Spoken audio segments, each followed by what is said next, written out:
This week, so lately, I've been thinking a lot about this kind of a sequence that Gary Keller shared with me probably a few months ago, and he said that oftentimes people have goals, and then they jump from goals to actions. And what he does that's a little bit different is that he goes from goals and then he asks the question, what's my model? And he lets the model drive the actions. Okay. So, in his opinion, a lot of a step, which is we go to goals to actions versus goals, models, actions, right? And what I want to show you today is a model that we've developed to help people kind of think through the challenges that we all invariably have in our own businesses. And a lot of this actually comes from two places, but it's the same author. So it's Keith Cunningham, and you all have heard me mention the book, The Road Less Stupid. I think that that is a required book for any entrepreneur, anybody that runs or operates in a business should read that book. And then the other one is Keith's 4-day MBA that we had the good fortune of attending last September.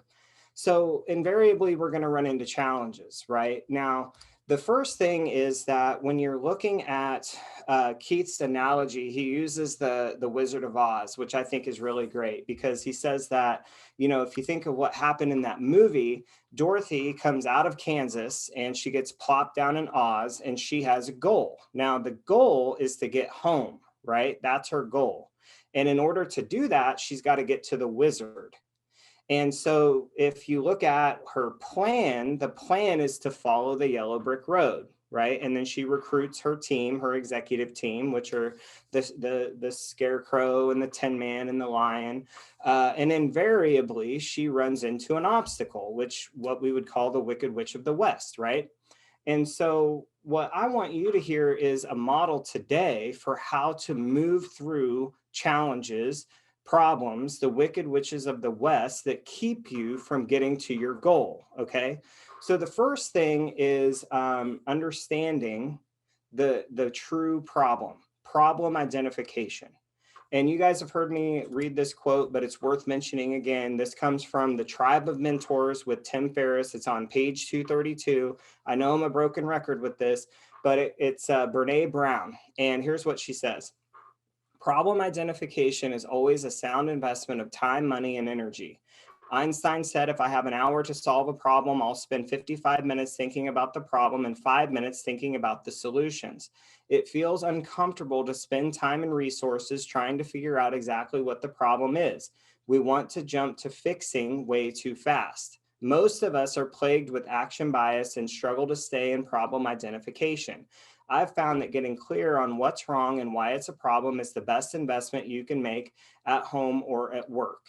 Now, what Keith says in the Road Less Stupid is our goal is to separate the problem from the symptom. Separate the problem from the symptom. And he says that our goal is to identify the real obstacle that is blocking our progress. We have to separate the problem and get really clear about what is why is this and how is this coming about. Now, most of you need to hear this again because you move through your lives very horizontally. You water ski because it's faster to water ski than it is to scuba dive. Okay.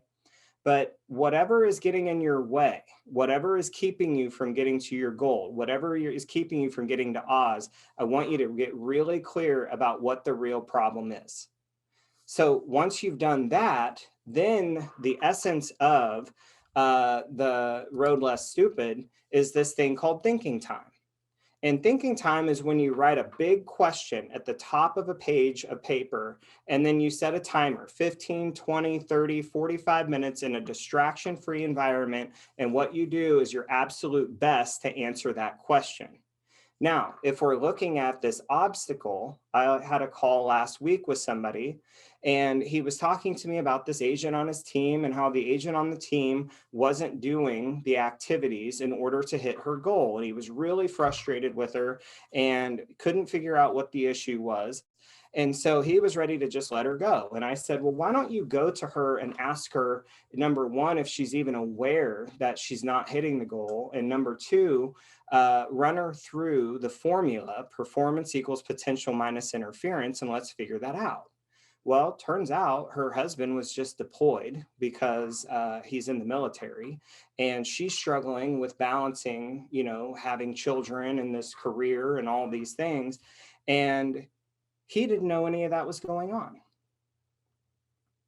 And so what was interesting to me is I said, well, how did that happen? And you didn't even know that she was living that way, that was something that was even existing in her life, that her husband was deployed. How did you not know that?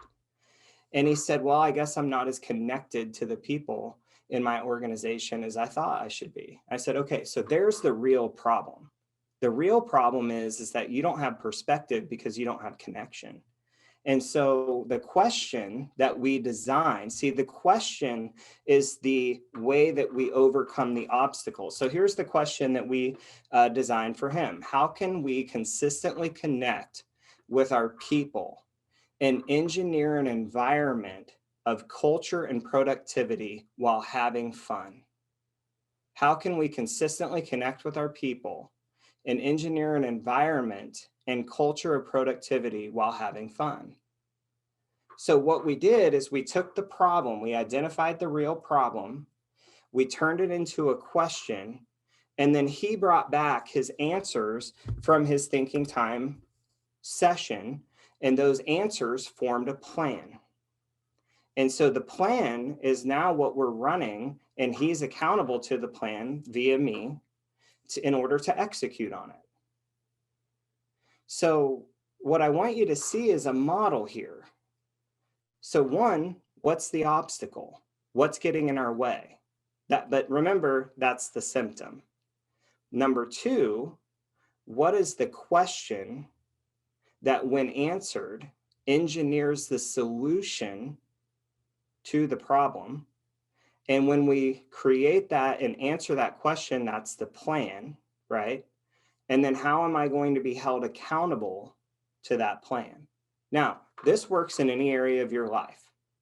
And I love the quote that I found this a few years ago. This was in Success Magazine. It comes from Elon Musk. And he says, one of the really tough things is figuring out what questions to ask. Once you figure out the question, the answer is relatively easy.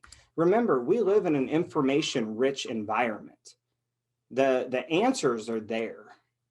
And if the information was so valuable, Google would charge us to search, but you've got to take control of what's the question that I'm ultimately asking to drive the solution. And am I creating a machine for the actual problem or creating a machine for the problem that isn't?